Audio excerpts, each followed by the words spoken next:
Welcome to the Paintbrush Prairie podcast. I'm Kinsey Ashcraft, a boutique owner, firefighter wife, and mama of 2 cowgirls, homesteading on a cattle ranch in Oklahoma. And I'm Talia Watcott, a Western artist and illustrator, mama of 2, and wife of a mountain man, raising babies in the mountains of Utah.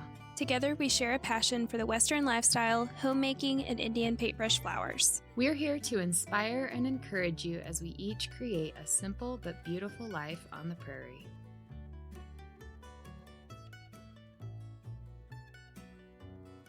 Welcome to the podcast. So, we're going to have some really fun conversation today. How are you, Kenzie? Doing good. How about you? Doing good. How has your summer been going? It has been good. It's winding down. We've had some cool days the last couple days. I know summer's not completely over, but it's starting to feel more like fall and back in somewhat of a routine, more of a routine than we have during summer. So I'm kind of ready. I'm ready for a change. Yeah, that's kind of how my husband is right now. He's like, oh, it's like starting to get cool in the mornings and I'm starting to think about hunting. And I'm like, don't even speak those words to me, because I am like, I have to have summer as long as possible. I'm like, nope, I'm not ready yet. Nope, it's not over yet. I love summer. But I am getting tired of the heat because most of our days have been triple digits. So it's like, yeah, that gets a little bit tiring. I love the sunshine and being warm, but I'm ready for some fall days. I don't blame you. You're in Oklahoma. I don't blame you with that heat. Satan's armpit. Yeah. Have you guys done anything fun? Oh, we are getting ready for our county fair in a couple of weeks. So we have, our fair entries. We have to enter them like a couple weeks before, like get everything ready. So the girls have been like working on, some of their art projects, and like we're figuring out what we're going to enter from the garden, and Paisley's been doing some drawings and stuff. So we've been doing some fair things. So we've been having some fun with that. They really enjoy our county fair, which we'll talk about next episode, but that's kind of what we've been up to the last couple days. That's so fun. I always like this time of year, like getting ready for the fair, and that was like my life growing up. Just always August was like fair time. So today we're kind of, since summer is starting to wind down, we are getting into more of that back to school mode for everyone, it seems like. But we do back to school a little bit differently. We both are homeschoolers. And I can officially say that this year, I've done like bits and pieces here and there. Like, I've always done a little bit at home for my kids, but I am officially what you would call homeschooling now, because Cheyenne will be first grade level age, and she went to public kindergarten last year, but we are switching and doing first grade at home this year. So it will be an adventure. So yes, we are very excited. Do you want to go into a little bit of detail about how long you've been doing school at home or homeschooling or whatever you want to call it with your girls? So we are going into our 3rd year. We just finished our 2nd year. And I will say we started in public school, and it's all, both my husband and I, that's all we've ever known. We both went to public school here in Oklahoma. I would say fairly rural schools, or more country schools, but still public school system. And Scout went until 1st grade, and then Paisley went until she was in 3rd, or Scout went through kindergarten, and Paisley went through 3rd grade. and then we pulled them. And yeah, we haven't missed it. I absolutely love homeschooling. It has been a learning adjustment for me because I had to learn how to get out of the public school mentality as far as like timelines, grade levels, reading levels. I mean, all the things. Feeling like I needed to have an entire 8 to 3 school day. Lots of I will say unschooling. If you've never been familiar with the term unschooling, it's basically what we did a lot of our very first year. We kind of took, I wouldn't say just completely took off. We still did like some curriculum and different things like that. But we literally had to learn how to deschool ourselves from what we've known. And that was different because in my head, I kept thinking, like, I'm failing them, we're doing it wrong.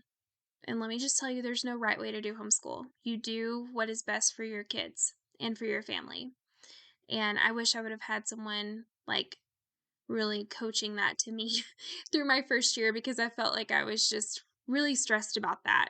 But I have learned a lot. I've followed lots of accounts on Instagram, watched a lot of YouTube, listened to lots of podcasts about how families do things differently, and kind of pulled from each one of those. I learned different homeschooling styles. We really like Charlotte Mason for us. But yeah, we we found a curriculum that we really like. We don't follow it directly to a T, but some things we do.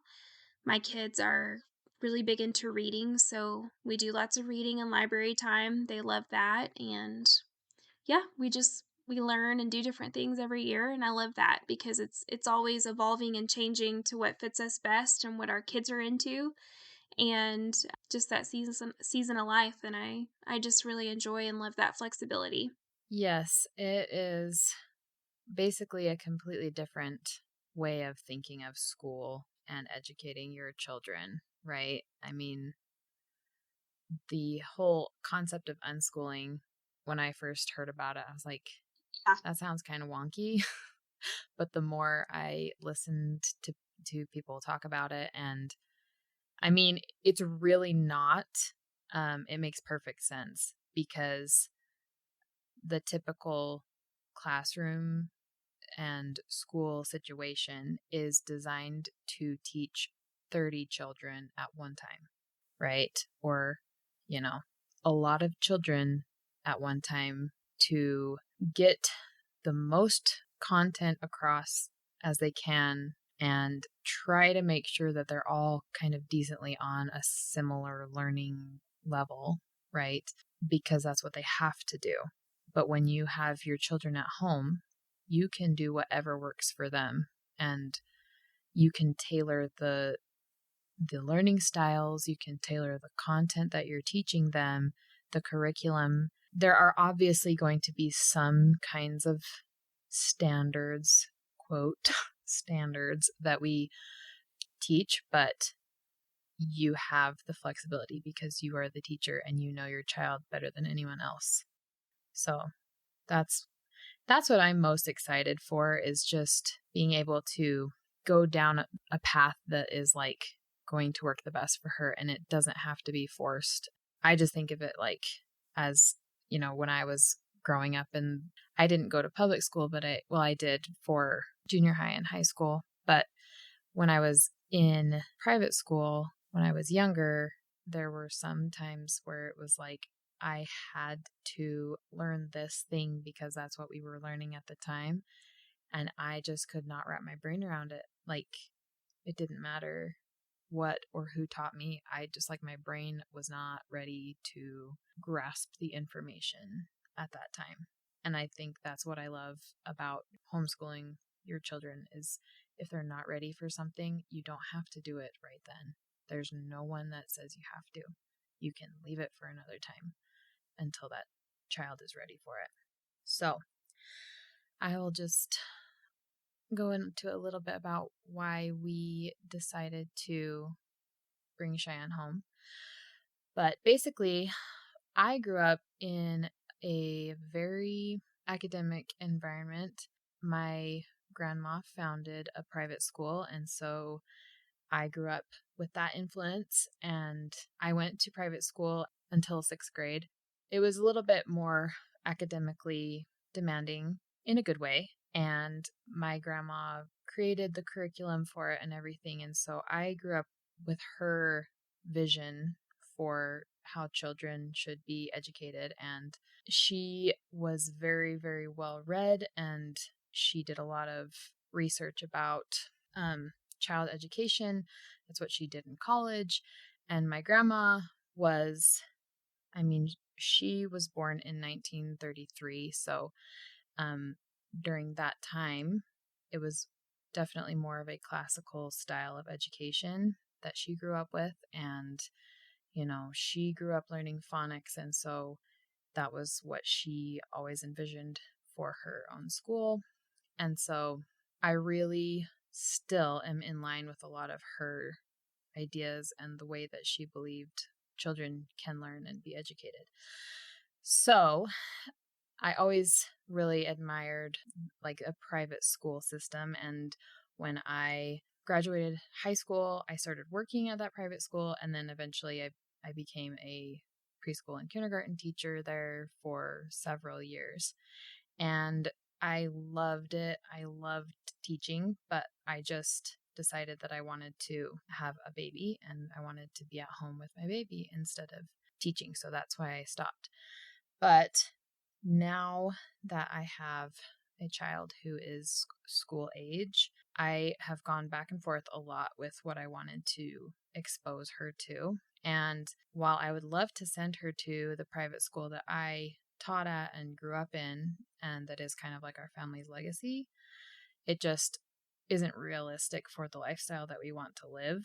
And it's also very expensive, and it was not something that we really wanted to invest all of our money into, because I grew up with it and I have my grandmother's knowledge and a lot of her ideals.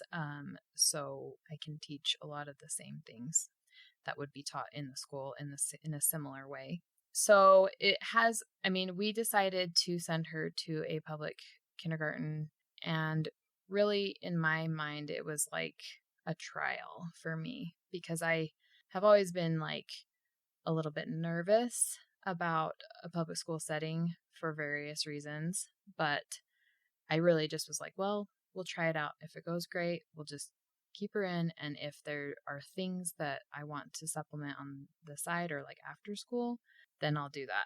But about halfway through her year last year, it just became apparent to both Cody and I that she was going to do better if she could be at home. And I'm not going to go into like every single reason why. When I would drop her off at school, it didn't feel right to me. It felt like something was off every time I would have to leave her. It just didn't feel right. Like, I don't know how to explain it, but that like you have the intuition where you're just like, no, she needs to be at home with us, and it's just not the best place for her. And a lot of it has to do with safety reasons. Obviously, it's not that the school that she was at wasn't a safe school, but the fact that you have to leave your child in someone else's care for that amount of time is just, it's a risk no matter what. And so it was just, that was one of those things that we just decided that it wasn't a risk, that was something that was absolutely necessary. And not only that, but we're very conscious of the types of influences that can happen at any school, anytime where children have to be exposed to other children. And it's not all bad, of course, it's never all bad, but you just have to kind of weigh everything and just say, like, is it worth it? Or is it something that I want to have more control over? So there was a lot of back and forth and a lot of thinking that went into it. It wasn't a rash decision. I mean, it took Cody a while to be on board with the idea of it, but it became clear to him as well. And he didn't really ever think that homeschool was going to be an option, because he grew up in public school and that was what he knew. And, he didn't really know any other thing. But we just eventually decided that that was going to be the best for us. And so that is why we are starting our official homeschool this year. But it's going to be interesting because so I'll have Cheyenne that's first grade, and then I will have Briggs who is 2. He's going to be involved. It's not going to be like, oh, he's going to, someone else is going to watch him while we do homeschool. He's going to be there. He absolutely loves to learn. He's such a little sponge. So he enjoys being there and being a part of it, even if he has to go run around and play for a minute and then come back. He's still like, there's so much of it that he can be involved with. So it'll be really fun to have both of them learning at the same time. So that being said, that was really long-winded, but it's amazing how much they just absorb by just being around it, not necessarily being directly taught by you, especially Briggs being 2, but just how much they do pay attention when you think they're not. And I think it's incredible. I mean, their brains are just retaining so much information you don't realize. Right. All right, it is time for our review of the week. We are going to be sharing one review each week from you guys, and we have gotten some really good ones so far. So today's review is from AEP 1987. It says, "Lovely. Enjoying their conversational style. Great podcast to listen to while doing chores.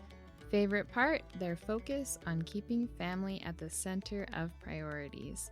Thanks so much for your review, AEP 1987, and I am so excited to have you listening.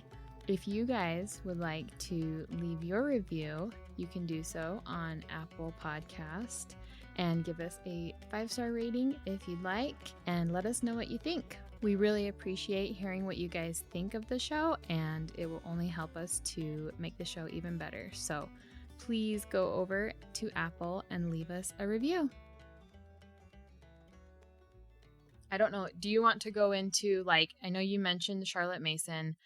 We don't have to go into a super in-depth explanation of, like, the curriculum or anything, but just maybe throw out a couple of things that you use in your homeschool as far as resources or materials or curriculum or whatever, or even just kind of like how you structure it. Absolutely. So, I consider us still fairly new homeschoolers. We've done it 2 years. So, I'm sure this will change because you just change and adapt to what works best for you and your family. We started using, as far as curriculum goes, The Good and the Beautiful, just because I felt like it was a great starting point for us, for both of the girls. I felt like they had pretty much what I wanted to start with for both of them, and I could get most of everything that I wanted in one place. And I also really enjoy they have a library full of like really good books with lots of good content in them. So that's what we're still using. I think that will probably change a little bit with Paisley because she is going into the 6th grade. So when I guess that's considered middle school. And again, I'm still in the grade mode in my head because of public school. I know that doesn't really matter with homeschool, but that will probably change within the next year or so for her being more advanced. But right now, we're using the Good and the Beautiful curriculum. And I also love uh, Five Mary's Ranch School. And I will also include that link in our show notes for you to you can use that link and purchase it if you would like to, but we absolutely love it. They have and I kind of consider that like some of our electives if you want to have electives in homeschool, but there's just so much that we can teach them here on the ranch, but they have it just structured really well. They have printables, they have video content, math lessons, and there's so many things from like beekeeping to candle making to butchering like your animals, or there's just so many topics. And we purchased the lifetime membership, the one-time purchase, and it's constantly being updated. And we also get access to any past or previous content that they have posted. So I will be sure to include that because I always tell new homeschool friends of mine about it because we've enjoyed it so much. And like when we have really big snow days and stuff, I just feel like their attention span is just like on outside and playing in the snow. So we'll just do like something fun that day. We'll just put the curriculum up and just do ranch school.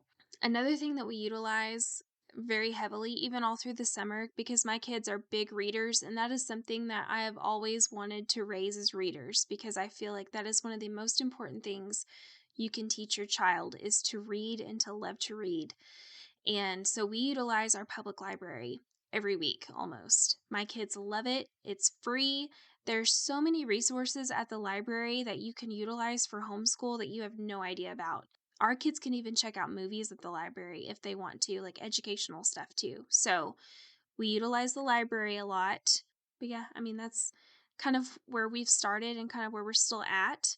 Last year, we joined a co op on Fridays and we went for a few hours and my girls loved it. We decided to take a year off this year because we've got a lot of stuff going on at our homestead that and projects we're trying to get done. So, but we're probably going to pick it back up next year. So we utilized a co-op last year. That was wonderful. We really enjoyed that. My girls did like a science class. They did a history class. They also did like they had a Little House on the Prairie themed class where they went through the books and then they would like cook the recipes in the books and make Oh, that's projects so and stuff. fun. Yeah, so we did that. And thankfully, we're blessed to live near my grandparents, both sets. And so 2 days a week, like in the afternoons. So for us, I'm going down a rabbit trail, sorry. But for us, I try to get a lot of our homeschool knocked out in the morning because I run a business. So I have to have some kind of a structure for most of the week, at least I try to. So we try to do a lot of our homeschool in the mornings and get done about lunchtime, eat lunch. And then 2 days of the week, my Nana will take the girls and do some kind of cooking lesson. So, like on Tuesdays, they'll go to my Nana's house and she'll teach them, like, how to make a meal or how to bake a pie or, whatever. And they use math and measuring equivalents and all of that. And then, like, on Thursdays afternoons, my grand would take them and do a sewing lesson or a garden lesson with them. So they would like do a sewing project or go work in the garden or something fun with her. And so they're making memories. They're learning how to create something. They're learning how to cook for themselves. And, we teach that at home too, but they're just getting that experience and that time with their grandparents too. And it gives me, a little bit of the afternoon to get some work done. Mm-hmm. So, and I'm here with them on the ranch, but I'm just at my shop. So, Right. anyways, I have really enjoyed homeschool for that aspect. And again, like we've evolved and changed from our very first day that we started. And it kind of looks different every year, but I think that's the point. I think that's the beauty of it. I kind of try to do my research on their age. I shouldn't even say grade level anymore, but kind of their age and just kind of see like, hey, this is kind of some important things that they need to learn. And we'll focus on those and then go along with our curriculum too. I'm still learning all of this stuff. So it's like, I'm still learning too. And like I glean a lot of information from other homeschool friends of mine, and everyone is completely different. So it's like at first it kind of stressed me out because I'm like, yeah, but what am I supposed to do? But you're supposed to do what's best for your it's family. a But choose your own adventure. yes, that's why my first year, I think I just stressed myself into oblivion. And then I came upon like the different homeschool styles. And it was just like, okay, we got to unschool this year. Like, I have to unschool just for myself so we can figure out how to get this stuff done because it was just so much. I almost think you're at a disadvantage sometimes going from public school, having your kids in public school to homeschool rather than just starting out with homeschool because Yeah. you're just like, yeah, but we're supposed to do like this for an hour and then this for an hour and then have lunch for 30 minutes. It's like, Right. no, that's not how it's supposed to go at all. Right. And it's funny too because I mentioned in a past episode that I had started to do a little bit with Cheyenne in the summer. Um, and it was hilarious because she was still in school mode when we were like starting to do it. And we didn't really do anything crazy. Basically, I did like a morning time routine and then I would do like a couple of lessons on math and phonics with her. But when we would start school, she would like have to call me Miss Talia and then she would like she would make me there was one day I was like wearing a dress and she was like, "Where are your shoes?" I'm like, I'm not wearing shoes. I never wear shoes at home." She's like, "Well, if you're going to be a teacher, you have to wear shoes." I'm like, "Okay." So like I played along, and the first couple days I was like, It's "Cheyenne, we're at home. hilarious. Like I'm not going to do everything the way that your teacher did it, but I kind of would like try and, please her just so that she wouldn't keep fighting with me." And then after, a week or so, she started to ease up and kind of realize that, okay, it is a little different. Like everything isn't going to be as structured and, concrete as it is in the school setting. But I mean, there is still going to be setting up those like rhythms. I don't even want to say Yeah, it's a schedule big homeschool because word. rhythm is a homeschool word, because it's not a solid timetable like it is in a classroom. Like I was a teacher. Trust me, I know how these timetables work. It's like you have 15 minutes to teach this and do this and this and this and this, and that's it. And when that 15 minutes is up, you need to move on. Like it was very strict when Yeah, I was teaching, and it's really nice to not have to feel so stressed. If something goes a little bit longer, it's okay. it's no big And deal. if you don't get to something that day, just get to it the next day and, Hmm. just go on the flow that is working for the kids. Well, yeah, like for us, I mean, if we don't get something done, then we'll pick it back up. But then some days we may work way ahead or get a lot done and then take a day or two off. I mean, that's why I love homeschool too, because you can just do what's best and what fits best for your schedule. Right. And that was another big reason why the homeschool decision it made a lot of sense for us because we're both self-employed. So we both like are fairly flexible as far as our schedule goes. And if Absolutely. Yeah. we want to one day when we have more money, if we want to like take a trip in the middle of the school year, we can do that. And Hmm.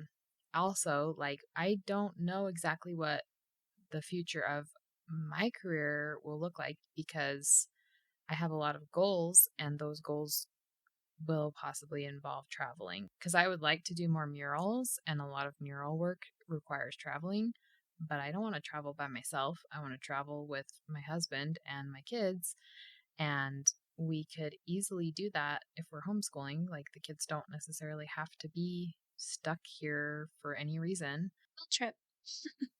right?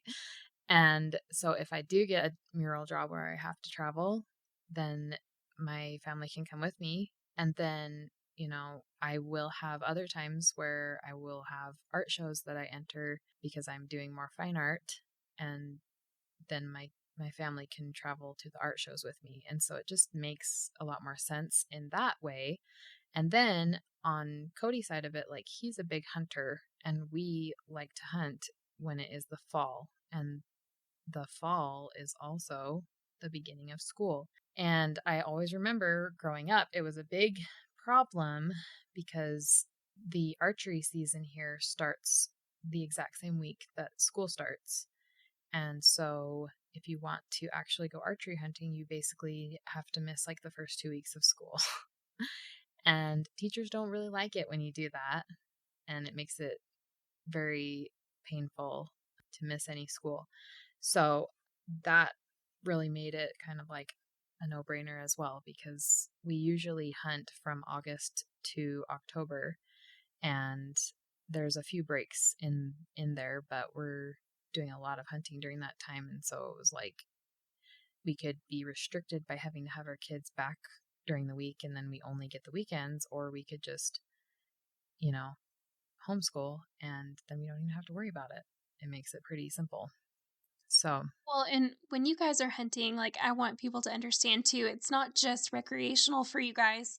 Like, and I know this because I'm your friend, but like, you always try to bring meat home for your freezer. So it's like you're trying to provide like food for you guys when you are out hunting that's going to sustain y'all for however right. long for the year. So Yeah. it's like we're not going hunting just, to skip school or, you know, No, because we're it's actually fun. like, Like you're literally hunting and gathering for your freezer. So yeah, literally. it's important for y'all, and you have to take the time to do it because there's just a short window for you to get it done. So, Right.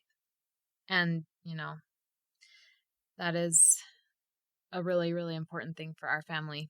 And the way I see it too is like everyone has different priorities, and it could even be, you know, there are times when, if people have like a big ranch, they have busier times on a ranch that are during this, standard school year, and taking time off would be really a struggle, or like, not having the kids go to school for whatever reason. And so it seems to make a lot more sense, especially when you do live like a more rural or agricultural lifestyle.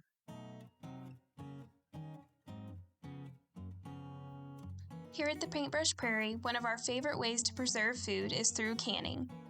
We talk a lot about it here on the podcast, and we are so excited to share a company with you that we absolutely love and are excited to partner with as homesteaders and homemakers. 4 Jars USA is a family-owned canning lid company. Their canning lids are crafted with utmost care using high-quality metal that resists bending, ensures durability and longevity. To combat the common issue of rusting, they have incorporated stainless steel into their lid composition. Compared to conventional lids with a thickness of 0.10 to 0.12 millimeters, their lids boast a superior metal thickness of 0.18 millimeters. They personally subject their lids to rigorous testing, ensuring their exceptional performance under pressure and during water baths. They stand behind the reliability and strength of all of their lids. Additionally, 4 Jars lids feature high-quality food-grade silicone that effectively prevents leakage, allowing you to confidently preserve your favorite homemade dishes. With their lids, you can savor the authentic taste of your beloved foods for extended periods. We are proud to support and partner alongside 4 Jars USA as an affiliate for their canning lid company. You can use our code PAINT10 for 10% off any order at 4jars.shop. As far as the things that, I can't really say that I have like a standard curriculum that I'm using because I'm still working on figuring that out. But I have been doing a lot of research because, like I said, I do have some curriculum that I used when I was a teacher because Cheyenne is right at that age. And so I do have some stuff that I used then. And then I also, when my grandma passed away, I got a big chunk of her book collection. So I have like a whole set of like childcraft books. And then I have, I've collected a bunch of like early classic novels for the earlier ages of elementary. And I go to like thrift stores every now and then and just collect, when I find like, oh, there's Charlotte's Web, gonna need that one. You know what I mean? I'll get those kinds of books. And then my grandma also had a lot of like phonics readers that we utilize. So I have a lot of that stuff just from her. But I will also link, so there is if you're interested in like a phonics reading system, because like there's a set that I use, it's okay. So it's like my grandma's curriculum. It's called the Learning Crew, and it teaches basic phonics concepts, but you can buy a kit, and it has like a bunch of 1 and 2 vowel reading books, and then it has like a DVD that kind of teaches you like how to teach a lot of the concepts. And then they have like a bunch of flashcards that you can use with your kids. And you can actually buy the kit online, and I will link it in the show notes. It's a really great starter if you want just a really good introduction to phonics. And I know there's a lot of phonics systems or curriculums out there, but in my opinion, this is the best there is. I used the same curriculum when I was teaching, and it really is the best. So I'll make sure to put that in the show notes. But along with kind of like the curriculum that I was familiar with using, I have been really diving into Charlotte Mason and the Charlotte Mason principles because I love a lot of aspects. I'm never going to say that I'm like 100% a Charlotte Mason homeschooler because I don't necessarily agree with everything, but there are a lot of things that I do love. Like I love how much emphasis there is on learning like artists and composers and music and folk songs and dancing, and just the arts has like a really, really big focus in a lot of Charlotte Mason curriculums, and as well as like what they call handicrafts, which are basically life skills, whether that's like knitting or cooking, like you were talking about.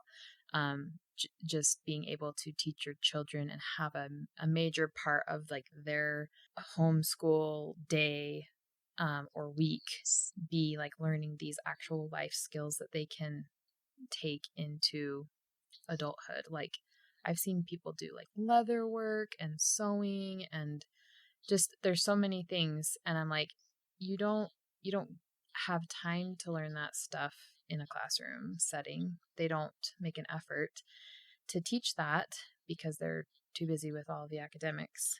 And obviously academics are very important, but you have to teach kids to be a whole human, not just a like robot who can spit out a bunch of facts.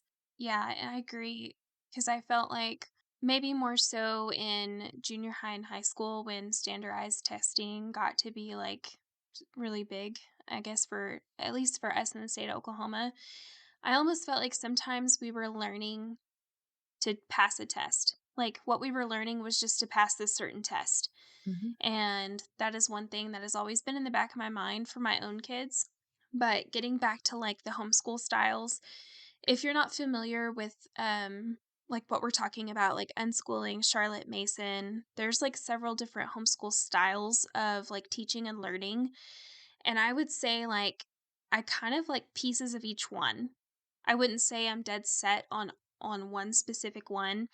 Like Talia, I really like Charlotte Mason because my kids are very hands-on and they're also very artsy. And so we really enjoy that style.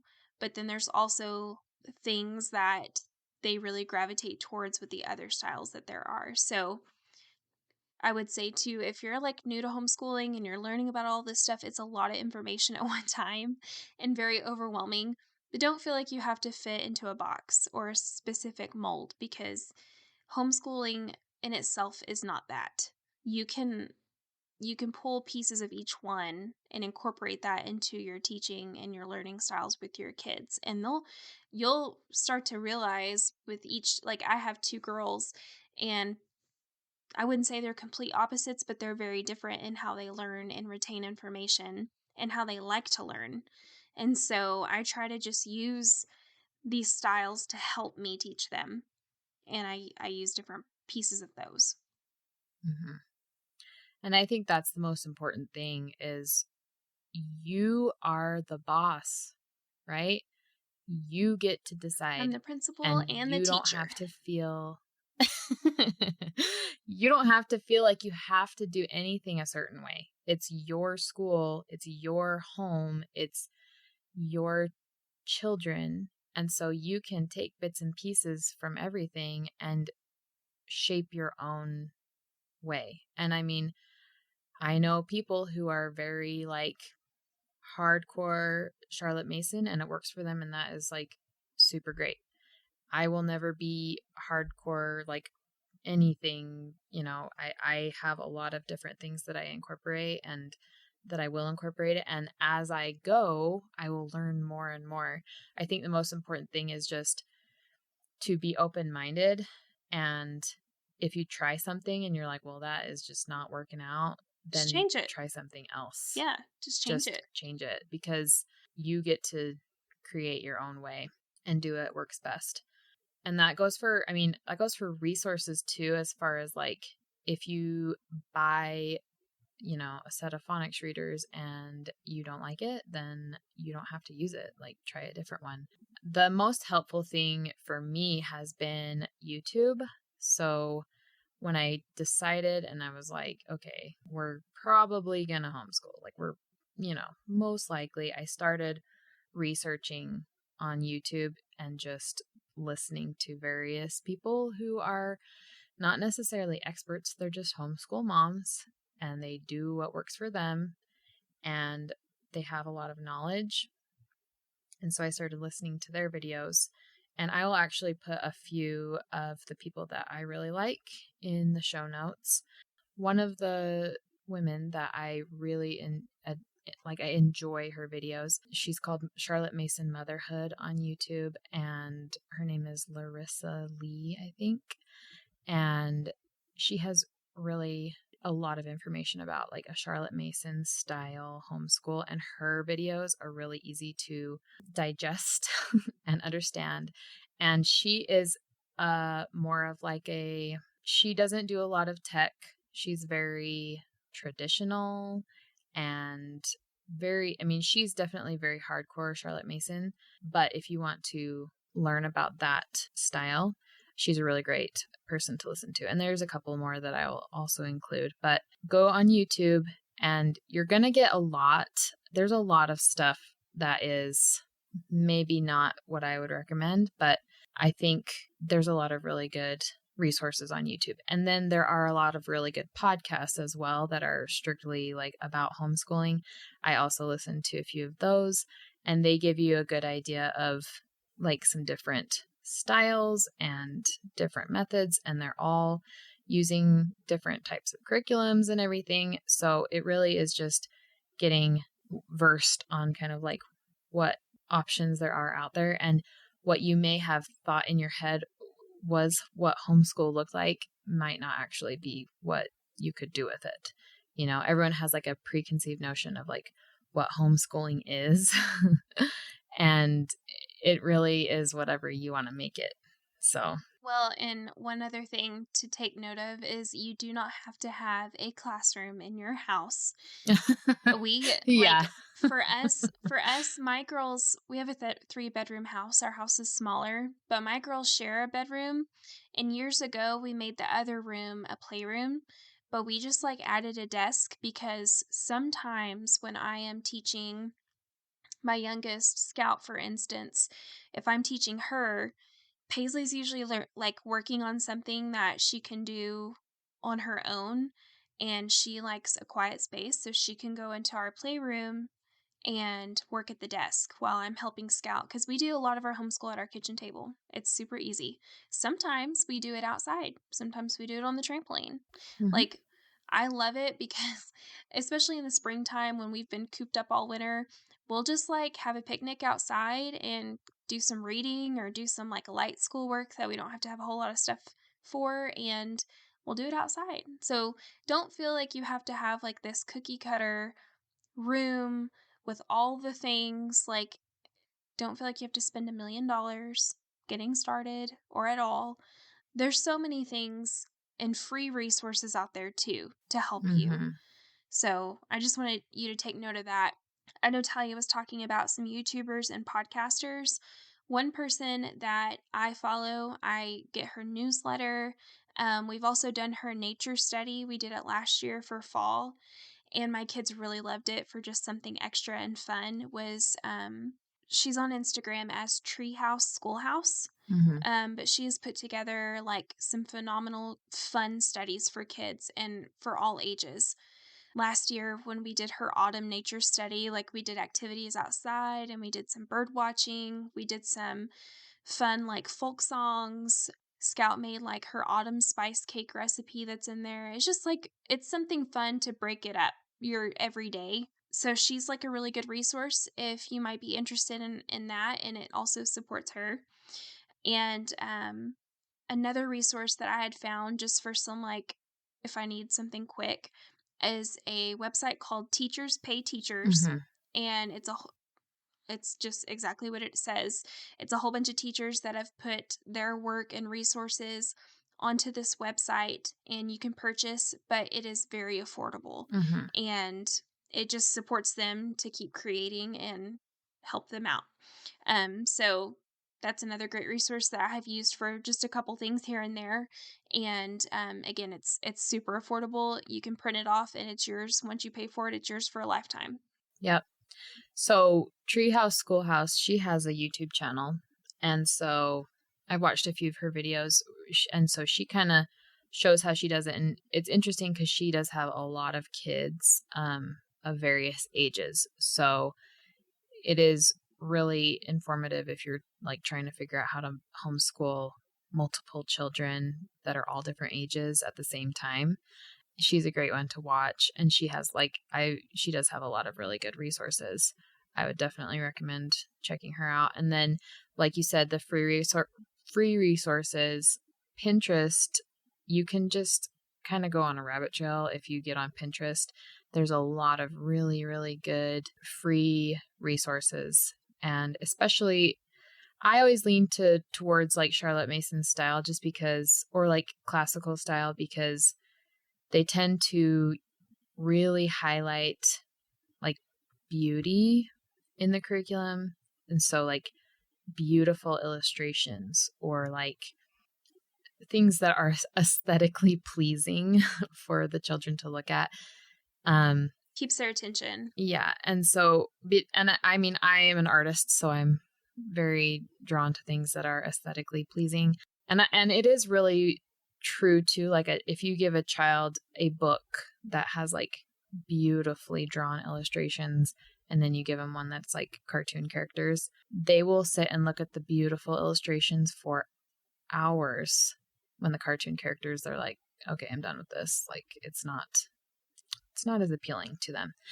And just on my own little rabbit trail, that is another thing that I love about Charlotte Mason is they have a big focus on books and like quality of books that you use. They call them living books, and they really focus on like high quality materials as far as like reading materials. And the one thing is like you could go on Amazon and spend a ton of money to order these books, but a lot of the books that are used in these curriculums are books that you can just find at a thrift store because they're classics. Yeah, or at your library. Like, Right. go check them out for Right. free. Exactly. And the library usually will carry all of these classic books. Oh, and then another thing. So you mentioned Teachers Pay Teachers, which is totally great because it usually is teachers that are just sharing resources that they have created. And I haven't really browsed a lot on there, but you can just kind of like type in a keyword, right? And when you're looking for something like horses or something, and then that will kind of come up with a bunch of different things. I know Etsy, you can find some different resources on Etsy as well. I was about to say Etsy. I think the biggest thing is like just have fun with it, have fun creating it, and don't get too stressed about it because there's no one that's going to tell you you're doing it wrong or doing it right. It really is just whatever works for you. And it's a constant learning process. I mean, some people get into it and they think, well, I'm not smart enough to teach my own children. And I just don't think there's any excuse or any reason that anyone should feel like that in the modern age that we live in, because we literally can learn anything with our phone, right? If you don't know something, all you have to do is look it up and you will learn it, right? So You can learn anything. Yeah. And if you really struggle and like if there's just something that you're just caught up on or you're not relaying to your child and it's just not clicking with either one of you, like, there are other people that can help you too. It's kind of like getting a, Like help a me dad, tutor? like, in school. Yes. It's late. It's good. It's past my bedtime is why it's like, "Okay, brain's in shutdown mode." But it's like, utilize that. I know we have an awesome library, like, I'm really proud of it. But we also have people that, like, will go and meet at the library and help tutor or kinda help you, even the co-ops too, but veteran homeschool moms that were teachers also, like, will volunteer and tutor, and you can help pay them too. So just utilize there's so many resources out there that you can utilize that you don't realize. But I just feel like we are blessed with these children and we are called to raise them up and take care of them and feed them, and there's no reason why we can't school them too. I don't know why that's such a hard thing for so many of us to grasp or why we feel like we're so incapable. And when I first started homeschooling, I had those doubts too. I think it's natural, but just to be your cheerleader here on this podcast, like, you're more than capable of doing it. Yes, for sure. And the other thing is, like, when I was first thinking about homeschooling, I would get overwhelmed because I'm like, well, what am I going to do when they're a junior in high school? Like, I don't know if I could teach those things. And it's like, holy cow, like, calm down. It's first grade. That's all. That's what we're doing right now, right? Obviously, you will need to learn things, right? Like, I will need Relearn. to get math refreshers because math is not my strong area. But like you said, you can also have people help you if you are struggling with certain things. So I know I've heard of people who have split it between like them and their husband because their husband is better at certain subjects. And so he will, teach them, like when he's not at work or whatever, he'll teach those subjects and mom will teach other subjects. Or, even grandparents, like I'm sure people have grandparents or relatives who are really good at certain areas or certain subjects. Like, if you have an author in your family, then gee whiz, like, ask them to help you with certain things. Um, I think you really have to think outside the box. Like, you don't absolutely have to do everything. You are responsible for their education, but even, you can kind of decide what that looks like if there is like a homeschool co-op that you participate in because some of the parents are good with certain subjects. You know what I mean? Like, there's a lot of options. So, Well, and you should be excited about it because it's like, well, they're not going to be in a classroom full of 30. Think of how much more they're going to retain in the hour or 2 hours or 3 hours that you're spending every day with them one-on-one. right. So, if there's something you're struggling with, just look it up. You can learn it too. I mean, how much do you remember about high school chemistry or biology? Like, there's you're I mean, I going through the public school system, it's like, I'm definitely gonna need a refresher on that, but it's like, I can learn it. I can relearn it. It's not a big deal, but again, back to, like, retaining stuff just to pass a test, it's like, I want them to retain it to know it, not just to Right. pass a test. I don't want them to have that anxiety of, like, I just need to, like, I just need to memorize this stuff just to answer these questions right, and then we'll move on to the next thing. Like, that's not to me, that's not really retaining anything. Right. And what's the purpose of learning if that's all you're Yeah. doing? Right. So, don't stress. Everything can be figured out, right? You can figure it all out. You have time. Yep. You have all the time. And don't get overwhelmed and, look at the grand whole entire education of your child and, just focus where you are at right now. because that other stuff will come and you'll learn and you'll get better as you go. And really, I mean, you just have to be one step ahead of your child, right?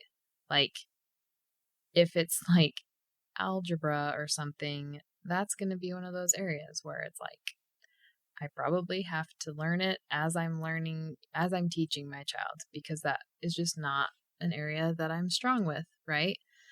But you don't have to be like a 100% expert, you know? You're teaching a child. You're not teaching a college student. So, all right. Well, we're about to our hour mark with this. So, do you have anything else that you would like to include? I know we talked about some of the like homeschool helps that we use, like YouTube and stuff. There was a book that I am reading right now called Hold On to Your Kids, and I will link that in the show notes. I think that one's a really great read for anyone who is thinking about homeschooling, because it contains a lot of information that I don't think people really think about, but it's a good one. Do you have any others that you would recommend? As far as books? Books or anything like that? I know Wild and Free has some pretty good books. We can link in the show notes. And I've put a couple posts on my blog, but I will get better at posting some of the homeschool things that have helped me on my blog. So that's always on our show notes, my blog link. So just kind of keep an eye out for when I post there. I do have a post on like some of our favorite chapter books, and I'll just say like we're very big book nerds at my house, and we do like a lot of the classics, and I really like my kids to read things that are of wholesome content. So I have a really good book list, and I try to keep that updated, or several posts on my blog with those resources for you. So again, we utilize our library for pretty much 90% of the books that we read. So if you have not gone to your local library, if you even have one, go get a free library card, and it's fun. Like, we really enjoy that time um out of the house for homeschool. And again, we go year round, so it doesn't matter, but definitely take advantage of your library if you have one, because that's a great place to start, especially if you're on a budget, because we are. So that really helps us out a lot. Definitely. I just thought of what I was going to include, but I know we mentioned it, but you don't have to spend a lot of money to homeschool your child. I think sometimes we get overwhelmed and we're like, well, I need to have, like you said, a classroom in your house. And it's like, you don't need a giant chalkboard. You do not need a separate room. You do not need tons of little organizers for a shelf. You know what I mean? Like, if you have some really good books and you have a kitchen table and you have art supplies and pencils and paper, you can pretty much do what you need to do. And you'll just add to your collection as you go. I've seen people who it's like some Instagram people that are homeschooling, and I think they kind of get a little bit too involved with like the like flashy things. So it's like, oh, an individual whiteboard for each of my children, and expo markers for each of them, and a giant whiteboard so we can do all of these things on a giant whiteboard. And it's just, sure, if you want to do that and you have the resources for it, then go for it. Like, it's your choice, but don't feel like you have to, really. I mean, I often think about like Little House on the Prairie. They probably had some writing paper and something to write with, and then, some books. So it doesn't have to be fancy or flashy, and there are tons of free resources. So look on Pinterest for free stuff, because there's a ton of it out there. And eventually you might find things, and there may be certain books that you're like, oh, I really want to get that one just to have. But if you can't do that, like you say, use the library. So A good dictionary. And again, a lot of these things you can thrift. Like, I found yeah, some really cool maps at thrift stores. because I'm a visual person when it comes to things like that. I gotta have something in front of me, because I don't like to use a lot of tech if I don't have to, just because even when it comes to books, I'm not an audiobook girl. I have to have the actual thing in front of me in my hand. And I have a kid that's like that. So, but check your thrift stores. There's lots of good stuff there. And just don't, like any facet in your life, you can hop on social media and start scrolling homeschool and just easily start the comparison game and get overwhelmed and just feel like there's no way I can do this. You can do this. It's very basic. We overcomplicate everything in our life, and we really do it with homeschool. You don't have to do that. So, like Talia said, just start with your basics, some writing utensils, some paper, some books. And there's so many things out there that are free, so many blogs that will just give you stuff. So take advantage. Well, I think that rounds out our episode. I think that's a good little kickstart, and hopefully we can all get our stuff around in the next few weeks and get ready for our school year.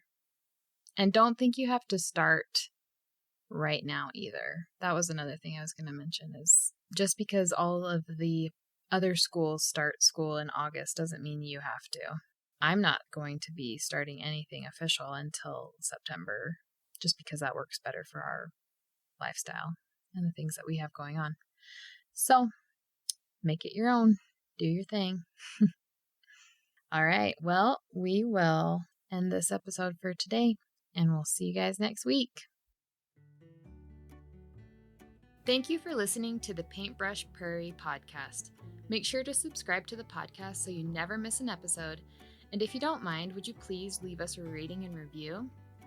This will help more ladies find us, and it will help us make the show even better. If you know a fellow Western homemaker who would enjoy the podcast, will you please share it with them? If you'd like to support the podcast, you can become a patron at patreon.com/paintbrushprairie. You can follow us on Instagram at paintbrushprairie. You can find me, Kinsey, on Instagram at _farmgirl and my blog, farmgirlblogs.com, to see what I'm up to on the ranch, Western home inspiration, or subscribe to my meal plan subscription at farmgirlblogs.com/hayfield-meals.